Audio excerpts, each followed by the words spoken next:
the future of sunsetting is upon us with Koraidon. And Koraidon, of course, being one of the new Scarlet and Violet restricted Pokemon. There's a lot of hype going around this thing. And guys, I hate to say it, but it is actually going to be good. Okay? You get to set Sun. You get whatever this ability is called. I'm not even going to try and pronounce it. Right? But basically, you switch in. Sunny Day gets activated. And while Sun is active as well, you get a 1.3 times attack boost, which feels incredible. You now pair this with your signature move of Collision Course, which is a 100-100 fighting move that is super effective. Hits get boosted by 1.3 times as well, which feels incredible. It is a Incineroar delete button, effectively. This thing is going to delete Incineroar, and when Incineroar is one of the top Pokemon in the format, this is a pretty strong option. Of course, you also get a good chunk of stats to back this up, right? Very well-rounded stats as well. Normally with restricteds, you see like a random jump in a stat, and all of a sudden one of them is like 165 Calyrex. But besides the point, right? You get a little bit more of a well-rounded stat here. I would have liked to see a little bit, maybe one of the stats be a little bit higher. But overall, you can do a lot with a very well-rounded stat distribution. And this is exactly what we're seeing on Koraidon. And you're going to capitalize on this. You're going to take that 135 attack. You're going to throw a clear Emul on it. You can't be intimidated, right? And then the speed stat is really, really good as well. You're faster than a lot of the metagame. And the only issue I have is you're speed tying the likes of those Shenpaos, the Fluttermanes, the Miraidons that aren't too relevant right now, but the other two definitely are. Definitely one of those things you have to consider when you're building this and when you're using it in game. Figuring out that speed tier, figuring out if you're faster or slower is something that's going to be affecting the game, and that's something you're probably going to want to try and find as soon as possible. Regardless, though, you get moves to capitalize on the Sun, like Flare Blitz, like Flame Charge, which we'll talk into in a bit, right? You get to go Terra Fire out of your Fairy weakness, which is incredible, right? And fighting Dragon in general is just a really, really good typing. And when you can just all of a sudden switch into Kyogres and only take like 20-25 max, it feels incredible, right? You also get a very deep move pool. You get Swords Dance, you get Bulk Up. If you wanted maybe some sort of speed control, you get Bulldoze. Right, there's a lot of cool options. You get stuff like Breaking Swipe, Dragon Tail if you're looking for more of a supportive dragon option, right? There are tons of options. Heavy Slam, Helping Hand, right? There's a lot of cool options for Koraidon. We're going to jump immediately into set 1 for you guys. And there's not a lot going on here. This is your bare bones Koraidon set. This is what you are going to see more often than not. Whether it goes Adamant or Jolly, that is probably up to the user, up to the holder. I featured Flare Blitz and Flame Charge on this set just because I wanted to showcase it for you. There's a lot of cases to be made for a Swords Dance or a Bulk Up in this slot, right? And all of a sudden you just go crazy with damage and you have that opportunity. Because with Koraidon you get a lot of opportunities to get a Swords Dance up, to get something off that can support you for the next turn, right? I really like Flame Charge as that support me for the next turn, because the moment I get the Flame Charge off and I get the +1, I am incredibly fast. That is also one of the reasons why I think you're allowed to go Adamant on a Flame Charge set. Because if you can just position it properly, get a Flame Charge off, you're faster than everything anyway. You're faster than all those things you were speed tying. You're faster than a lot of the format anyways. Jolly doesn't really change much there. You're allowed to go Adamant now, just cycle into a position where you can get that Flame Charge off safely. Obviously, a little bit easier said than done. However, this set is entirely capitalizing on the fact that I'm going to go Terra Fire. I'm going to take advantage of my Sun with my Flare Blitz. Going to get that speed control onto my board with Flame Charge. And then, of course, just delete Incineroar, because why would you not do that? Collision Course is going to be on all 3 of these sets, guys. It is a disgusting move. It is going to hit everything incredibly, incredibly hard. And this one rounds off with Protect. Nothing overly crazy here. Like I said, this is, if you've been playing the format at all, this is a very common Koraidon set for you to see. This is a very good Koraidon set if you were just going to rip one off of this video. Set 2, very, very similar to the last one. However, I opted for more of a setup variant as opposed to the Flame Charge. I'm not sure how much I really am committed to this set.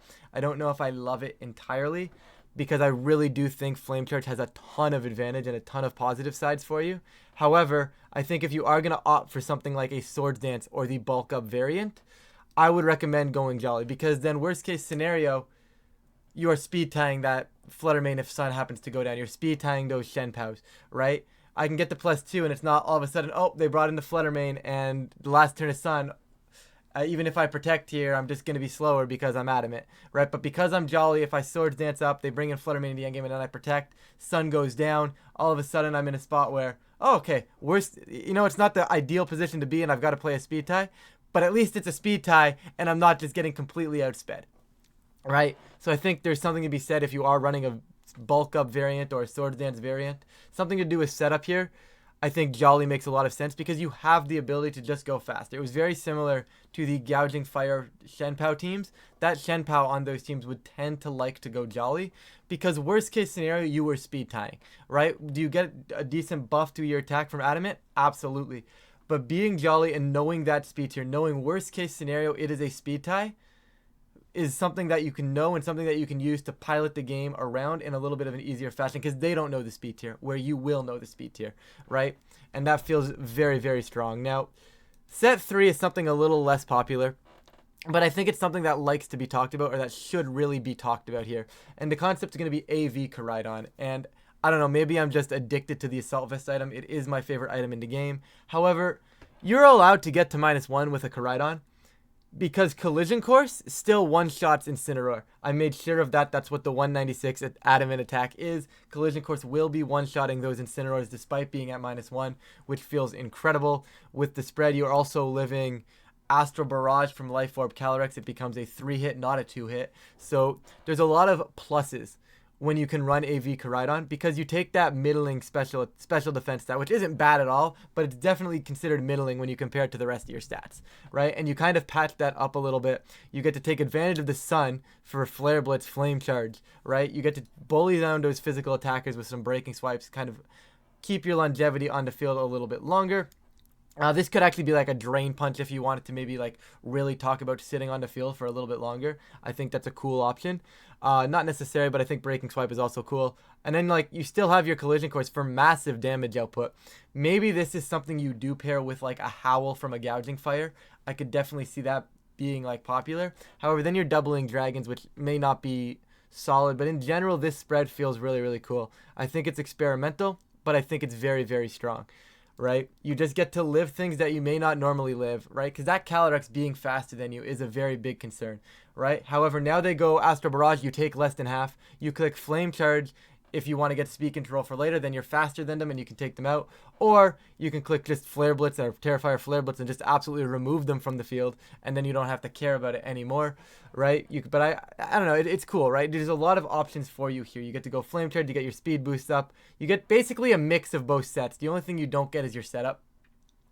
And getting setup is very, very nice. So that's why I'm a little skeptical about the Koraidon, because getting the ability to click the +1 attack or the +2 attack with a bulk up or a Swords Dance feels incredible on this piece, right? Because then you're just a massive threat to the rest of the format. You are not that easy to take down. Outside of fairy moves, which really don't exist if you're not playing a Fluttermane, there aren't really that many fairy moves in the format. Maybe a Dazzling Gleam from the odd Farigiraf, right? Although, Farigiraf's probably a little bit more common than that. But you know what I mean? There's not a lot of fairy moves. And that's not killing you anyways. But there's not a lot to really say, oh, I can't live. I'm going to live a lot of things. So being able to just take that and put it to the next level feels incredible. Being able to take the fact that you're not dying immediately to a lot and getting a Swords Dance or a bulk up feels incredible. I still think set 1 is solid, right? You get to have Flare Blitz, Collision Course, and then you just have Flame Charge as well. This is really solid if you don't think you want bulk up and you just want to kind of run the 3 attack set. I like this set a lot. If you're looking for some sort of setup piece, you can go Swords Dance here or bulk up here. I think Flame Charge over Flare Blitz is also very cool if you're set up, because then you're not taking away your own piece. But Swords Dance, getting a Flare Blitz off at +2 into Sun also feels pretty disgusting. So that's kind of up to you and how you want to position the team. But Swords Dance, Flame Charge, Collision Course could also be a very cool set for set 2 here as well. But once again, guys, you kind of have your 2 standard sets in set 1 and 2. If you're looking to just rip a Koraidon spread from this video, this is where I would start in one of these 2. And then set 3, if you're looking to be a little bit more experimental with the slot, maybe you have your AV slot open on a team. This is definitely somewhere you can look, but Clear Amulet, guys, is just so good when it comes to Koraidon. This video actually ended up a lot shorter than I thought it was going to be, but I guess when it's just optimal to run collision course, fire move, and then some sort of setup option, there's really only so much I can talk about. But with that, guys, if you are enjoying these guides, please feel free to leave a like and subscribe. Apparently, I only spoke for 10 minutes, but I can no longer speak English. But with that, I'm going to get on out of here. Thank you all so much for watching, and I will catch you all in a future video.